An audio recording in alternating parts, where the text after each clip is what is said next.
Nakapagtala ng 55 pagyanig ang Bulkang Kanlaon simula kahapon hanggang kaninang madaling araw. Yan ang ulat ni Denise Osorio. Iniulat ng Philippine Institute of Volcanology and Seismology of PHIVOLCS na nakapagtala ang Bulkang Kanlaon sa Negros Island ng 55 pagyanig mula kahapon hanggang kaninang madaling araw. Ito na ang ika-4 na magkakasunod na araw ng tuloy-tuloy na aktibidad ng bulkan.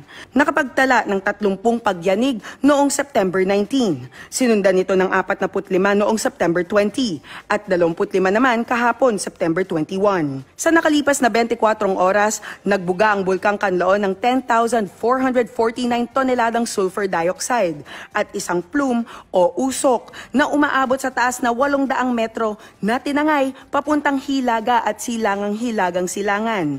Nananatiling naka-alerto ang bulkan sa Alert Level 2 dahil sa patuloy na pag-aalboroto nito dulot ng shallow magmatic processes. Muling pinaalalahanan ng PHIVOLCS ang publiko na bawal pumasok sa 4 na kilometrong permanent danger zone sa paligid ng bulkan at mahigpit na pinagbabawalan ang mga sasakyang panghimpapawid na lumipad malapit dito. Nananatili pa rin ang posibilidad ng isa pang pagsabog katulad ng nangyari noong June 3 kung saang umabot sa 5,000 metro ang taas ng plume.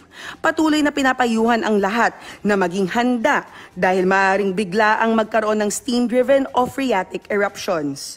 Denise Osorio para sa Pambansang TV sa Bagong Pilipinas.